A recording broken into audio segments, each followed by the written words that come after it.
Tuck your socks back and kiss your ashes goodbye. You are now watching Very High. What is up, my friends, and welcome to another episode of whatever this is. I haven't figured out quite the identity of the show. I have no idea. Is this a show? It's just showing. But let's get into the show. So anyways, these stories that I have for you today, you're not going to believe, my friend.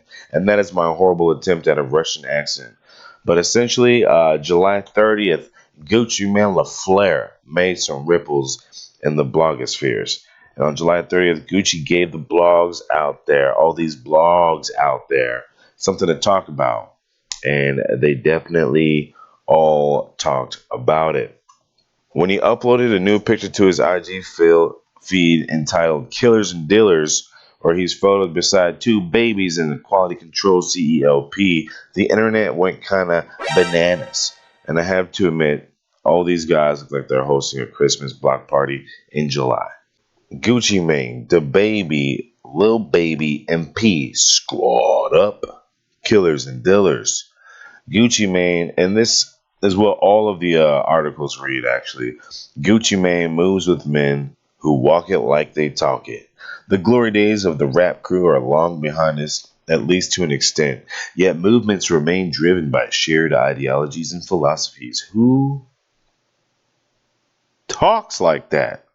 The glory days of the rap crew are long behind us, at least to an extent, yet movements remain driven by shared ideologies and philosophies. These guys aren't fucking making stock advice, Mitch. They're not talking fucking ROIs and shit, dude.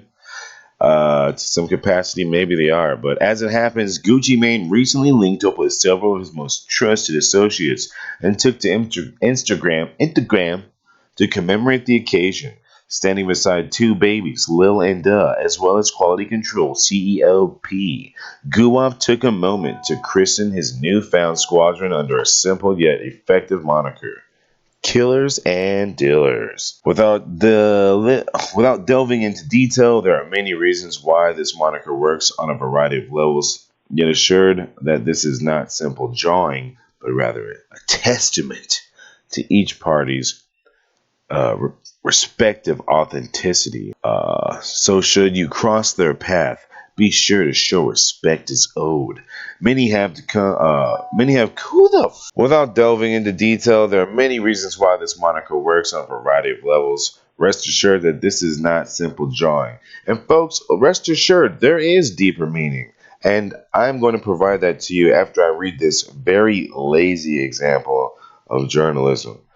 Many have come to value hip-hop music as a piece of daily life, given how ubiquitous it has become.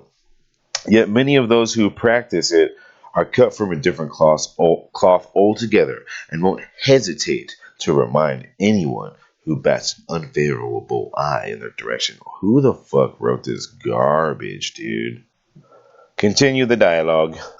With this amount of blogs all jockeying for attention, making this a big deal, like this picture was some huge, earth-shattering revelation, just kind of leads to the idea that maybe there's more to this than it seems, and maybe this is just some subvertive off-chance, more than just some off-chance Instagram photo, but rather a press run for what may potentially be a rap crew.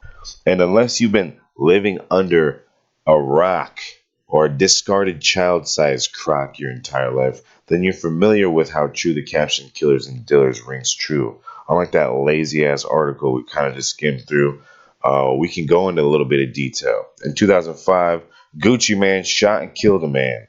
The Baby blasted a dude inside of a Walmart, and Lil Baby went to prison on drug charges. Now, I'm not sure why hip-hop blogs will consider this newsworthy, but maybe there is a press blast to start a buzz instigating the two babies and Elgato are going to form a three-piece trio under the Quality Control label, headed by P. If that's the case, then maybe they might consider their fourth member to the squad, Which brings us to our next topic, Robert Camuro, a self-titled gangster from Monrovia, California, who made his own viral headlines on July 31st when he was arrested in relation to a missing persons case.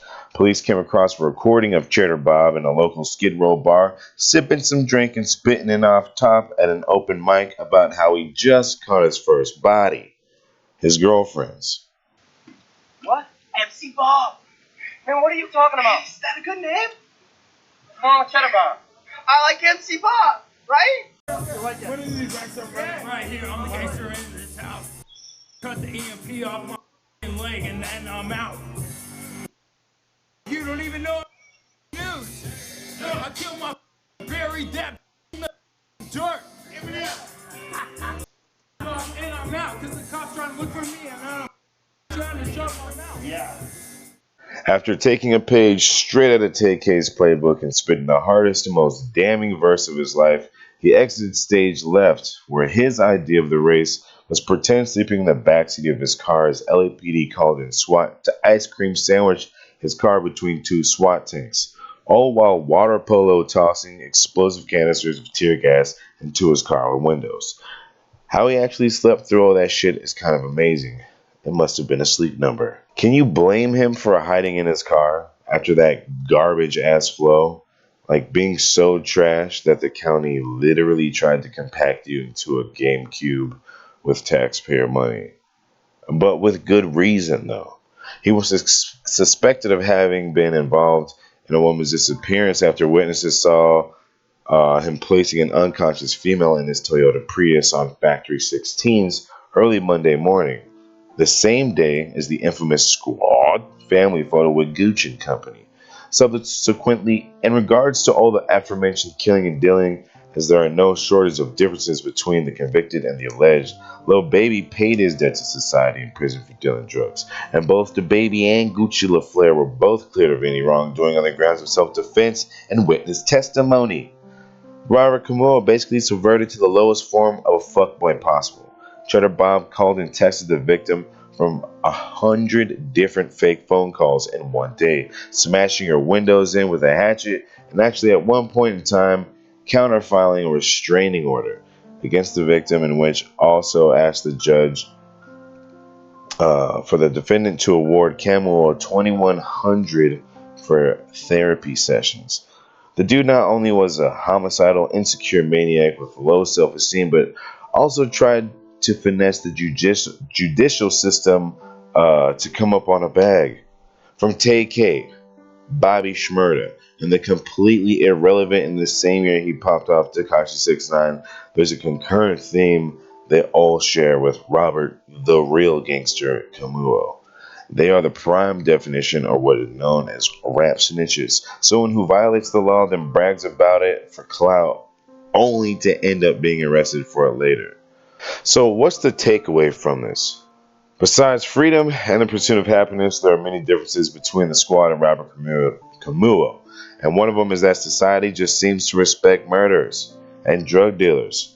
And the takeaway is that if you're a successful multi-million-dollar selling platinum artist and not some 20-year-old fuck up that lives with his parents and drives a Toyota Prius, then maybe, just maybe, in this crazy mixed up world, you might get some kind of respect. But until then, you're still just a sloppy little bitch.